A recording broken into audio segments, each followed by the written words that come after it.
tragic plane crash for Britain. After flying 150 million miles, a Viscount flagship of the British Overseas Airways crashes into a housing development near the Manchester airport.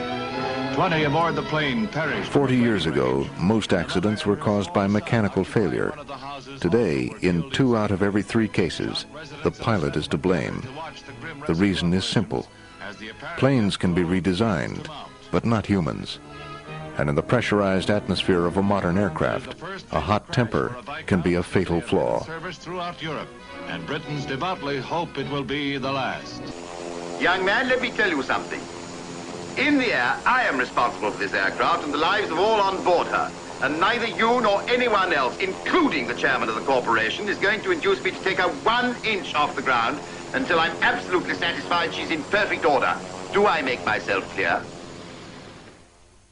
Those lines could have been written for Captain Stanley Key. Key was a decorated World War II pilot and a training captain.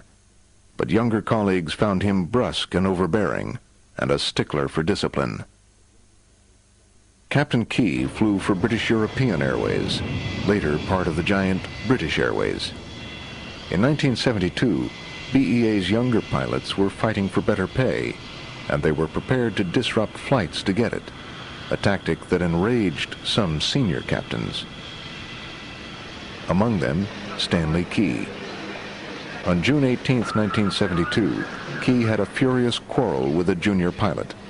A witness called it the most violent argument I have ever heard. Key himself was still fuming an hour later when he left to pilot a flight to Brussels.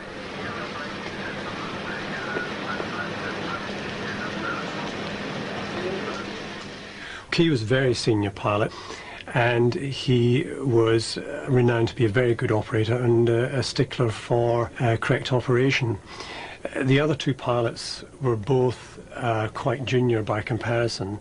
In fact, the co-pilot was only 22, very young, very inexperienced, and Key was somewhat suspicious of the abilities of these younger pilots. He was known to be a rather brusque character, and with these very young co-pilots with him, the atmosphere would not have been pleasant at all. That kind of environment is not something that would be accepted in this day and age.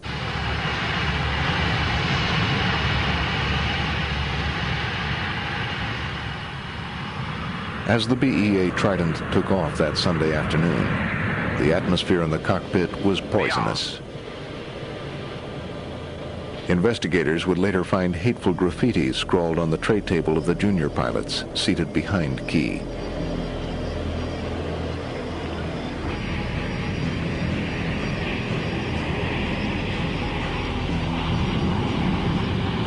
It was Captain Key's last flight. 2 minutes after takeoff, the Trident fell to earth in a field near the British town of Staines. Incredibly, although the field bordered a busy highway, the crash went almost unnoticed. Residents were on the scene before police and firefighters were even alerted, but there were no survivors.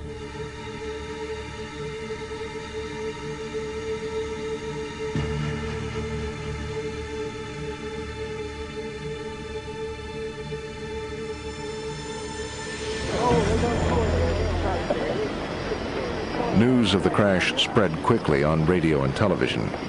Traffic was jammed as hundreds tried to get a glimpse of the carnage.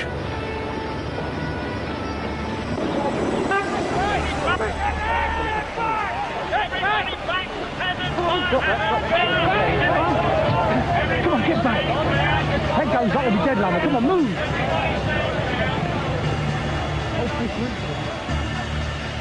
It was my first major accident that I'd seen, and being what I call a Trident man, it was, and knowing the crews, it was very horrific for me initially, and then it became an interesting job trying to decipher what had happened. When Ray Davis began to examine the wreckage, he made a disturbing discovery. There was something strange about the wings. On jets, the wings are narrow and swept back so they can fly fast at high altitudes. But that means that at low speeds, such as during takeoffs, they don't generate enough lift. To compensate, most planes have flaps on the back of their wings that can be extended to give them more lift. The Trident had something extra, flaps on the front of the wings too, called droops. A large amount of lift would be generated by the droops, much larger than the flaps, and so the lift producing qualities of the droops were very good. This is shown up in the fact that the aircraft had to be at 3,000 feet and at a speed of 225 knots, with a lot of airflow over the wings before the droops could be brought in. There was no cockpit voice recorder aboard the Trident, but there was a flight data recorder. It confirmed that a terrible mistake had been made. Okay, V1, rotate. Okay, the gear up. Okay, gear selected up. Using information recorded in the black box, two of Captain Key's former colleagues, now senior captains for British Airways, show what happened that afternoon. They lifted off at about 143 knots and climbed fairly rapidly up into the low cloud base, which was covering Heathrow at that time. And they immediately experienced a certain amount of discomfort with the wind and the turbulence. And at 90 seconds, the co-pilot would have cut the power back and raised the flaps. The heading is turned left towards Epsom. At about that same time, they would be starting the left turn, which was part of the noise abatement departure. And at some point after that, the droops were raised. And this caused the aircraft to go into an immediate stall. When this droop lever was moved 60 knots too early, there would have been immediately several warnings go off, followed by a stick shaker which warns the pilots by shaking the control column that they were imminently about to stall the aircraft. Immediately afterwards they had a stick pusher, which is a second level of protection. A ram pushes the control column forward to physically force the aircraft out of the stall position.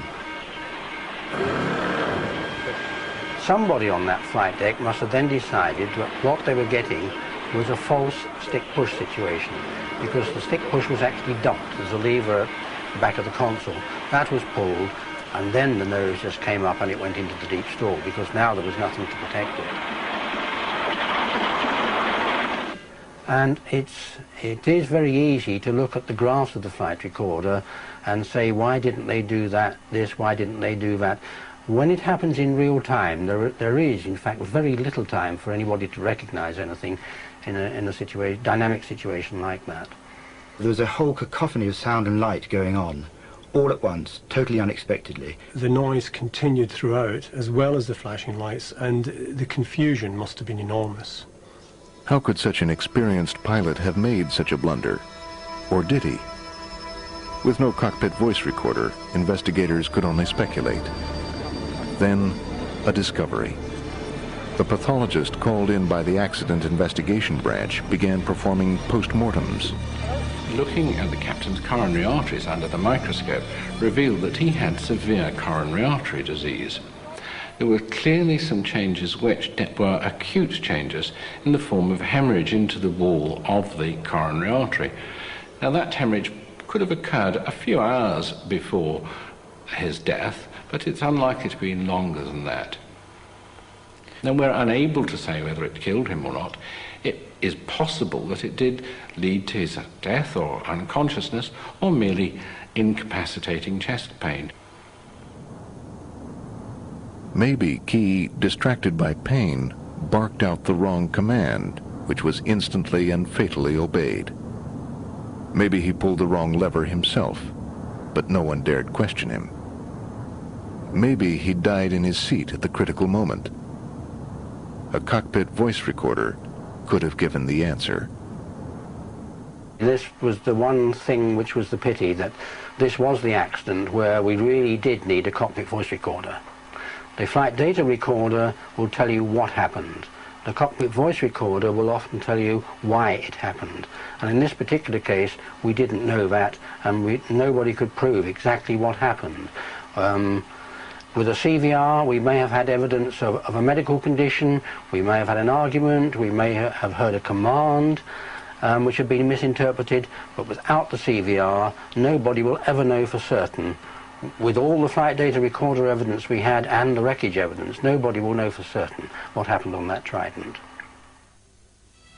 Staines proved a turning point in British aviation. From then on, cockpit voice recorders became mandatory on all British passenger planes.